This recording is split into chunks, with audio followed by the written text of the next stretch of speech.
Good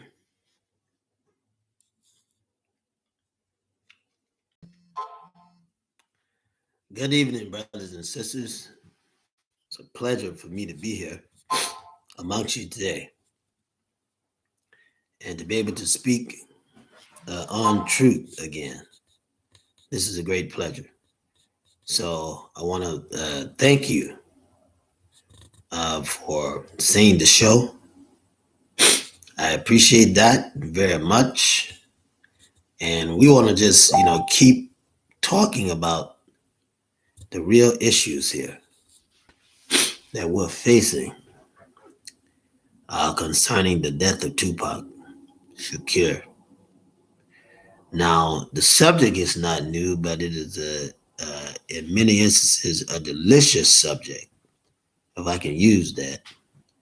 And I use the word delicious the same way a wolf does. We put chicken or lamb chop on his plate because it's something that he can feast off of.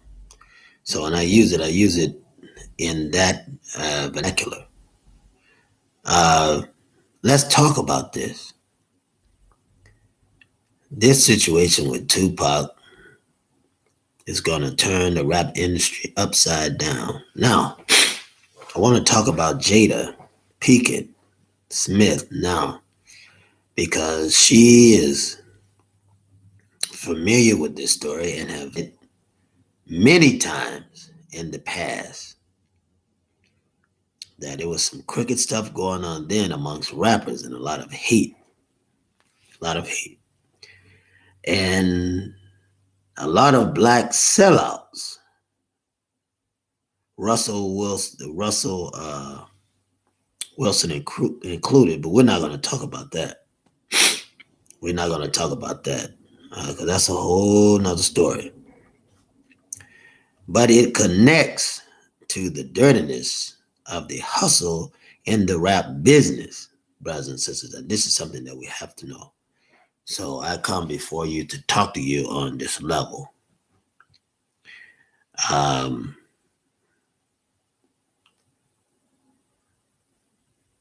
The whole industry is tied up and wrapped up in this fictitious money gaining a lot of successful in order to be successful. Have to look successful. It doesn't take much for us because so much was taken from us. So they'll put on a white t-shirt, white v-neck t-shirt, and a pair of jeans and white sneakers. Excuse me, brothers and sisters. Nose is running a bit. This winter season, you understand. And a white t-shirt,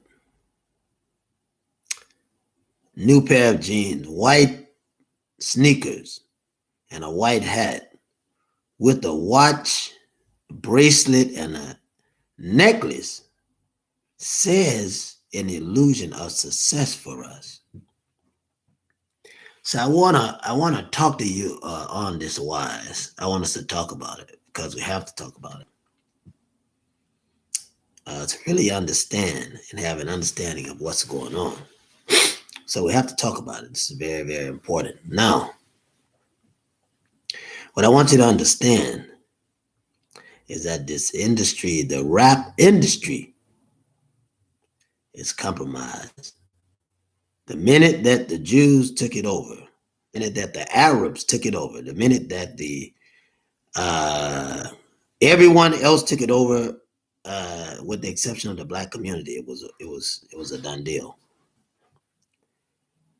Because the foundation was capitalism. The gold was capitalism, and the goal was capitalism. Foundation, the gold, G-O-L-D, and the goal was capitalism. And anytime that's the focus, there have to be an infrastructure built on blood. Has to be, because capitalism guarantees war and it guarantees division. is just another multi-level marketing scheme of consumerism, and the weight of that is left on the backs of Black people. You have to understand this, and I'm trying to say this plain, but I have to be clear, and I'm asking you to use your intelligence today. That's what I'm asking you. I want you to use your intelligence. Now, you remember the movie Crush Groovy. If you're old enough, if you're 45 and older, you remember Crush Groovy. Crush Groovy was a movie about the rap game. It's really a loose related, low budget movie about how the rap game got started, how it got into the hands of Black artists and the Black owners, Black producers. Russell Simmons, I said Wilson earlier, I meant Simmons. Russell Simmons is a big part of that. Prior to him was Curtis Blow, this part of controlling the market. You remember the Furious Five, that's where Curtis come from. But the dirtiness of it was controlling the market. And you did it with drugs, you did it with illicit sex, you did it with Black exploitation. You remember Luke Skywalker. I'm just trying to appeal to your intelligence today. Appeal to your intelligence. You remember Luke Skywalker. These individuals would be early staples in how we would view rap and ultimately view ourselves. You see, brothers and sisters, the game hasn't changed. They've just got wiser and slicker on how to put it before you. Excuse me. I appreciate your patience. So let's push it all the way up to rap changing. Because there's a big difference in rap today and rap yesterday. There's a big difference in rap and gangster rap. You see, because rap in an art form is African culture, which comes from the African word rhapsody. It's not an English word, it's an African word. Khalid, rhapsody, which was a story and song and dance all rolled up in one. Excuse me, it's no different. Our brown brothers and sisters have it, the red brothers and sisters, they have dances. They have a connection with stories that have a lesson in it and a main point. It's nothing new. Aesop, the African philosopher, had fables that would start out with a subject, a predication, and a main point. So we would ask, what is the moral of the story? Is that right? Our rappers, brothers and sisters, would tell a story to us that we can relate to. Is that right? If we go back to the 1960s, 65 and later, you'll begin to hear the term rhapsody.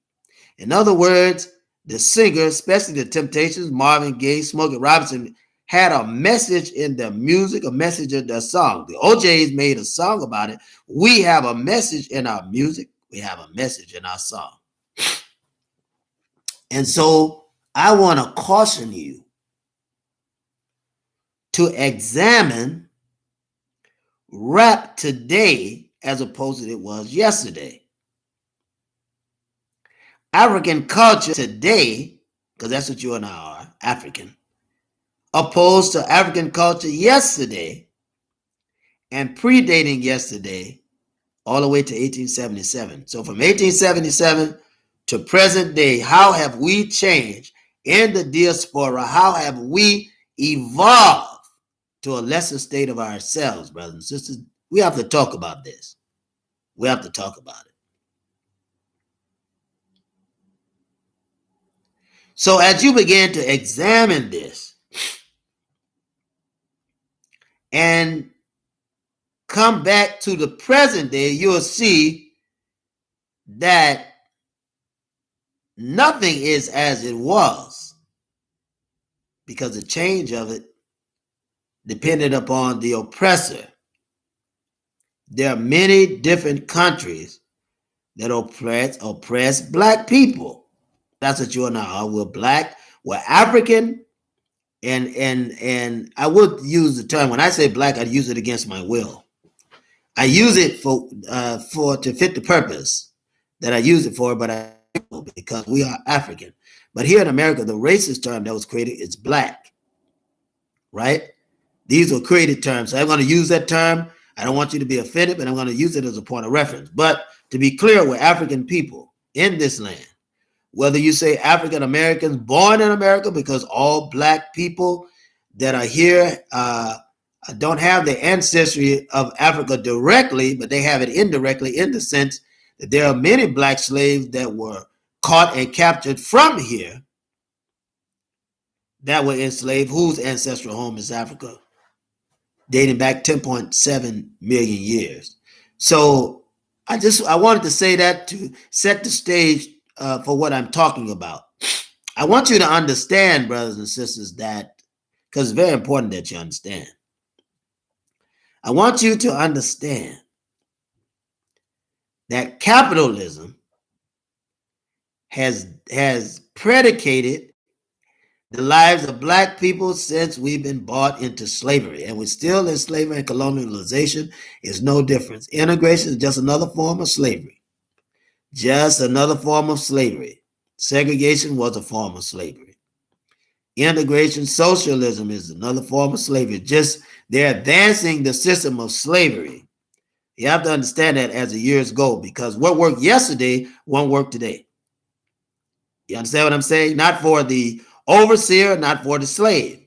What worked yesterday won't work for today. So you have to keep fine-tuning what's going on. Now, that also means that he has to change players. If you look yesterday, you'll see that you had informants and government agents. Al Sharpton was one. I tell you that America rewards its agents. America rewards its agents. Al Sharpton was an agent of the U.S. government. He's been an informant since the time he started on scene. This is a fact. This is a fact. Yeah, I'm going to say Farrakhan is an agent too. You got to know it. I'm going to say it because I already know when he dies, they're going to bring it out, because the whole thing they want to do is destroy the movement of black people. And the Muslim movement, even the Muslim movement under Farrakhan, let me say that, is even compromise is still dangerous, because black people believe in something. They believe in self-correction. They believe in self-help, self-discipline, self-resurrection, and that alone is dangerous. That alone is dangerous. Now, let's get to the precipice of what we're saying. Yesterday won't do. Yesterday coons won't work for today. Yesterday sellouts won't do for today buy-inners. It won't happen. It don't work. They've got to get people new, and they've been adopting people every section and quarter of new leaders' lives. They've been doing it.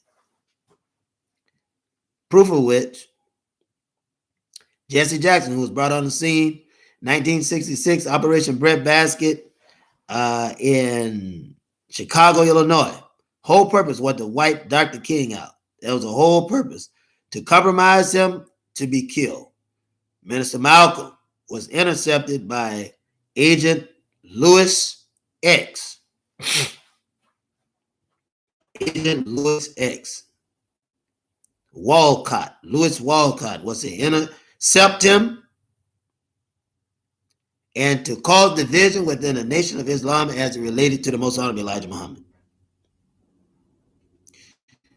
His duty was also to kill the Most Honorable Elijah Muhammad, Albert Cleage, and Khalid Abdul Muhammad, and lately, Ava Muhammad. I know that a lot of brothers and sisters getting angry with me. I just got to point these agents out, because people have already been talking about it in the 80s, late 70s, early 80s, 90s, and in 2000, they've already, John Henry Clark, Dr. Clark, talked about the very same thing in 1992.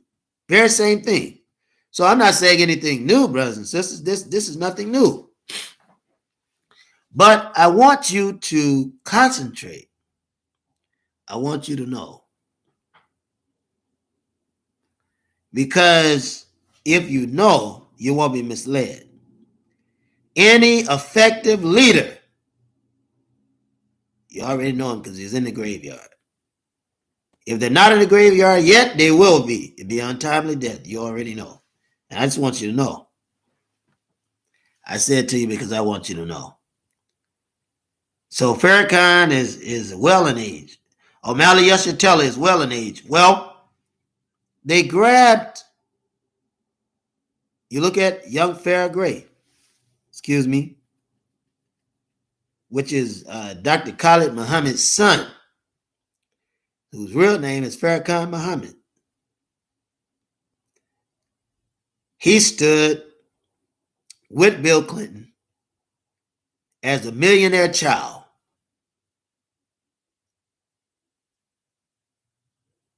That's all I'm going to say about that. There's some other things I want to say about that, but it's too sensitive right now.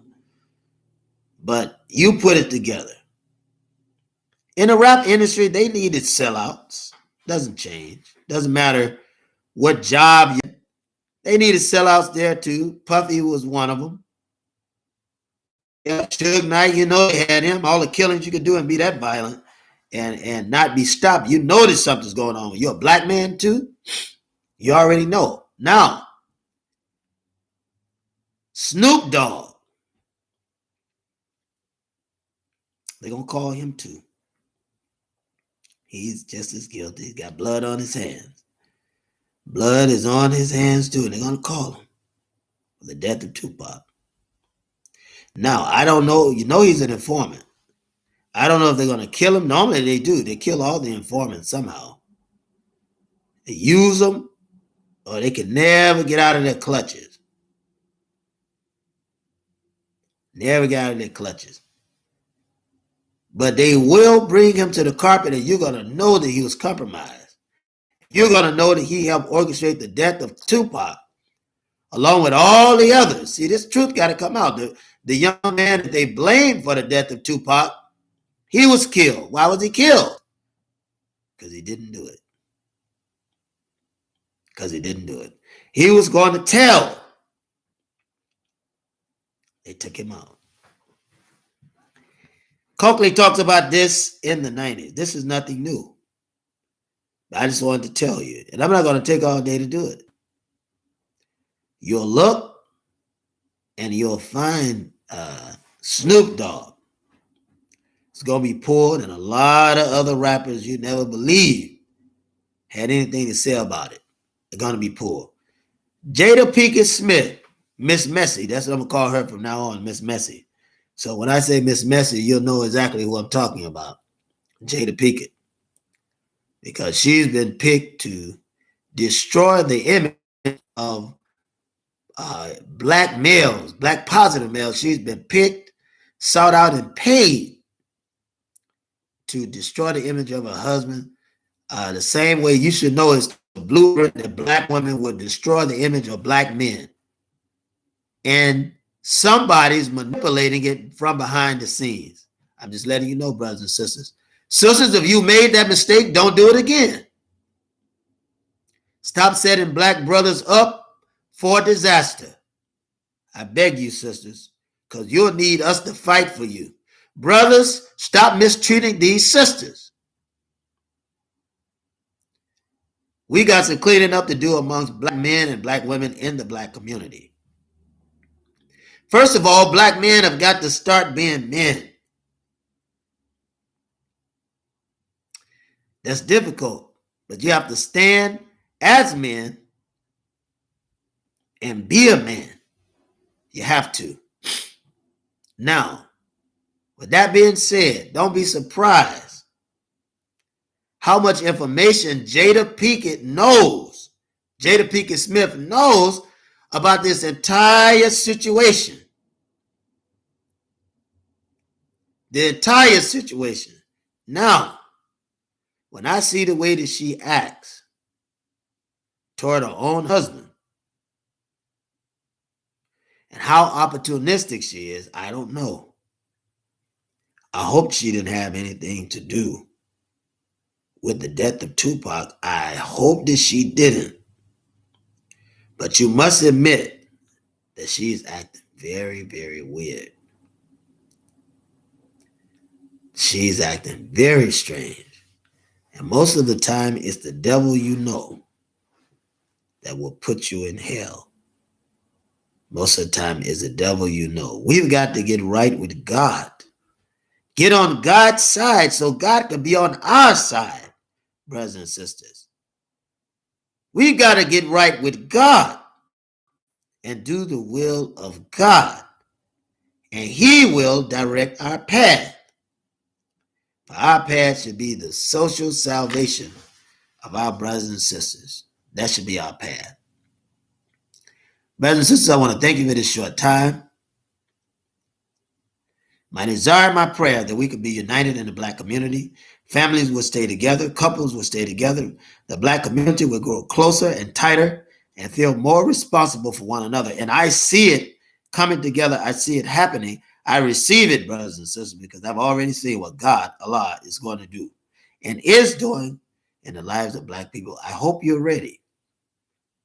I hope you're ready, because He is going to separate the right from the wrong. And there's nothing hidden that shall not be revealed. But our God, my God and your God, there's no difference.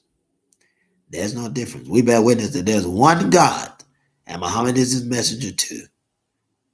And soon everything that is hidden will be revealed before us. It will be revealed before us. So again, brothers and sisters, I'd like to thank you for your time. And I ask you to tune in again with us, probably around 8 o'clock. We'll be talking about what's happening with Jada Pinkett.